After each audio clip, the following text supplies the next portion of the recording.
2013 definitely gave us some challenges. We were faced with a severe drought, which brought on EHD. I'm sure it's not the first time it's ever happened on our farm, but it was the first time I can ever remember. Found some bucks that we definitely had on the hit list. One in particular, he didn't really have a name, but he was a big 10-pointer. Disappointed when we about ran him through the bean head. He scores about 150 inches. Would have been a great deer to pursue, but it's always upsetting when you have to see those types of things. A couple of our deer, like split ear, that we've had history with, showed up early and then just disappeared on us, so we suspect he could have fallen to EHD. And It's a Boy never showed up again, so who knows? I mean, we could have lost him as well. A buck started showing up on camera early. He always was kind of shy. Really, the story with him, we called him Captain Hook. He had a real hook to his brow. Real original, I know everybody's got a Captain Hook, but 13-inch G2s, 7-inch brows, 26-inch main beams. I became completely obsessed with this deer. Honestly, this deer was really the only buck we had left on the farm that I was getting pictures of, or that I was seeing, that, you know, reached that 5.5 maturity. Basically, it never really worked out where Derek and I could be out there together to film. So one night, November 30th, I decided to take the camera myself, sat in one of my favorite tree stands. It's just a 16-foot ladder. It's nothing special. It's on a perfect pinch though. I looked up and I knew a deer was there, and sooner or later this deer starts stepping out, and I start to realize just who I have in front of me. And he's about 70 yards out. I had no idea he was with a doe. Finally, I happened to look down into the creek, and there's a doe standing in the creek, and she's outlining me up in the stand, and I just am thinking to myself that this hunt's going to end pretty quick because she's going to bolt on me. Somehow he finally works himself down into 20 yards, and she does end up seeing me, jumps across the creek. I stop her. I just, you know, I did my meh, and he stopped anyway. As it worked out, he turns, walks out of the frame, I shoot, and I'm about 100% sure I missed him.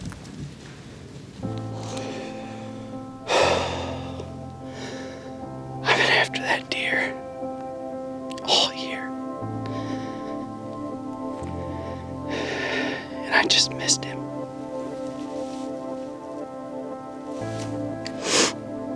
I don't think I got it on film.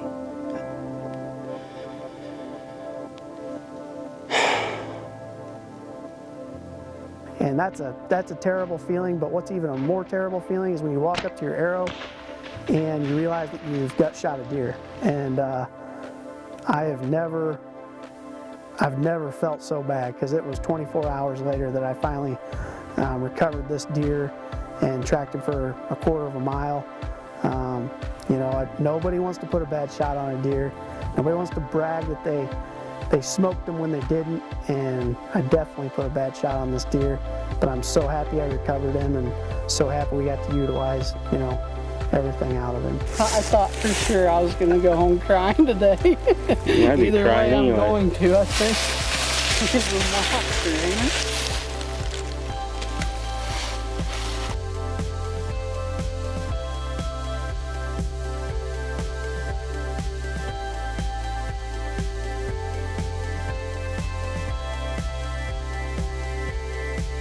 He's sewed super tight, only 16 inches wide, you know, 26-inch main beams, 6.5-inch bases. You know, these G2s are 13 inches long. Just an incredible once-in-a-lifetime type 8-pointer, and I couldn't be happier with this deer.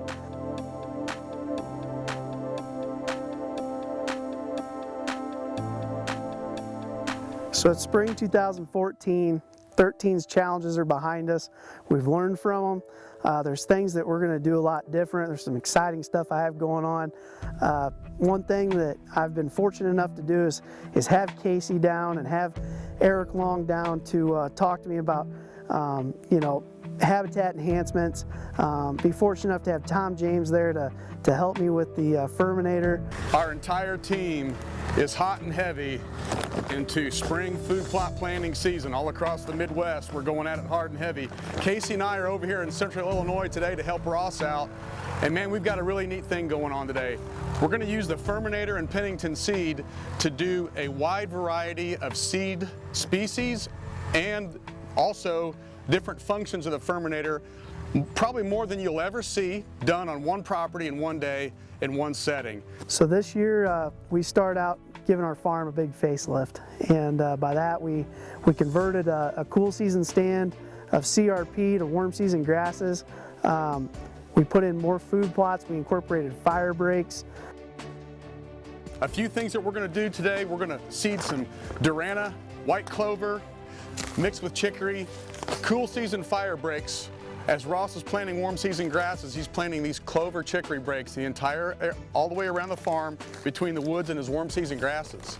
You may have heard differently, but you will not find a better, longer residual lasting clover than the Durana white clover because of its tendency to thicken in and outcompete grasses. The fact that it can produce more stolons under the surface and send more shoots up, it creates a carpet of clover. This is one of our favorite go-to plants as a perennial. And we're going to mix in some chicory with it to give it that late summer buffer. As things get dry and hot, chicory persists. That's going to keep this thing green and moving on as it needs to. This time of year, we would like to give the clover a buffer, so we planted oats with the clover and chicory. This is going to be an excellent thing to shade out all the weeds, and it's also going to hold moisture for the clover. What we'll do is we'll come in there and we'll cut the oats when it gets into dough stage, and that clover will be able to take over, and basically we'll have limited the amount of space that's already out there, if you will, by putting the oats in to let the clover establish. People are always thinking, how deep do you want your seeds? An old rule of thumb to go by. This is not an exact science, but think of this: if you're out in the field and you're questioning yourself, think of the diameter of the seed, or the widest point of the seed. That's as deep as you want that seed in the ground. So you're looking at a clover seed, you want obviously in the surface, you don't want that any deeper than a 1/4 inch in the ground. Now an oat is probably 3/8 of an inch long. The oat can stand to be buried into the soil and actually prefers to have some soil coverage over it. Here's the reason why. Think about that little seed right there has energy inside of it that's going to nurture the new growth of the new plant as it's trying to emerge out of the soil. Here's what happens when these seeds get planted too deep in the ground. Those little guys, as they're sprouting and reaching up through the soil, trying to get to the surface and break through, they run out of that energy that's in that seed. It's its only source of energy to make it up through that ground to peek out and catch the sunlight. If it runs out of that energy before it breaks the surface, it's dead. So that's why you always hear it's really critical to keep clover in the top 1/4 inch of soil, and that's why. And we're going to show you how. We're going to seed these oats in a first pass into loose soil with the Firminator, and after that's gone over, the Firminator will have cultipacked that ground down. So then the second pass, the clover is going to fall right on top of the surface of that firm seed bed. Cultipacker is going to push it in that top surface, and that's absolutely perfect placement. We're tearing it up with the Firminator is basically what we're doing. We have put that thing through all kinds of different scenarios today. We have got it out planting warm season grasses, putting in fire breaks, planting clover, you name it, we're doing it, and it's working. You'll see those lighter colored seeds. Let's get one isolated here.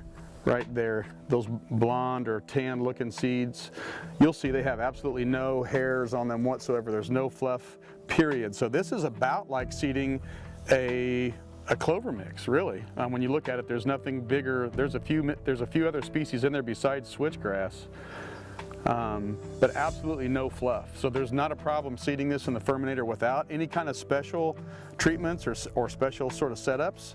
You're just going to want to make sure that you set the gauge just wide enough for those seeds to fall through at their widest point so that you don't overseed it, because the composition that Ross got from the CRP program has spec this at 4 pounds per acre. 4 pounds of seed is a small bag, and that's a little bit of seed to go a long, long way. So you want to seed it like you would seed a small Durana type clover seed, so that it's just wide enough for the seed to fall through And what we're going to do is set the Firminator disc gangs at the first, probably a 5 degree, the first hole off of 0, because you don't want to tear up the ground. We're just going to lightly flip over a very shallow trench of soil and drop the seed in and let the packers press it all in the same swipe. It's just going to be a one-pass procedure right through that sprayed and dead thatch from the previous season that's been mowed and burned down and killed and ready to go.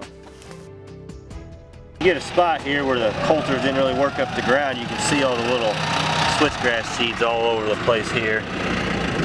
There's one, there's one. It's doing a good job not putting it in too deep. You want that stuff right on top, and I think it's going to turn out good.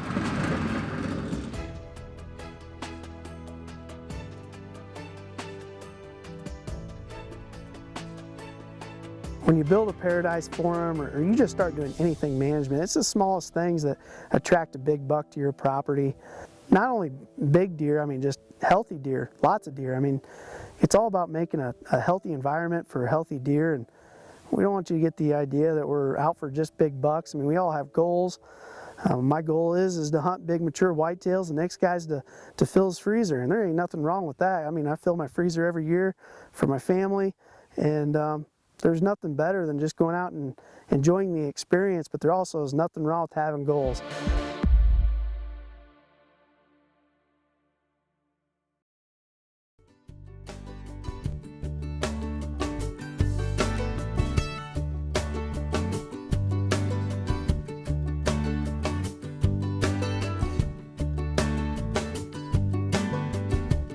There's a place I go, tucked back in the pines, where a green field grows, my own little paradise.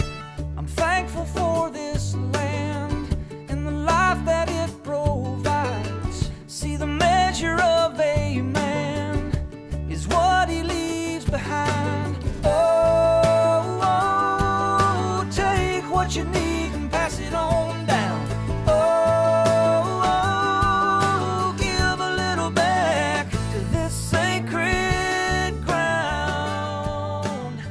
Sometimes you just got to get on old Chucky. Let him loosen up a little bit. I am what I am. If you sit me down, I'm going to talk like this. In trails, in pine plantations, nothing can be better. That'd have been good if he hadn't just bulldozed the camera.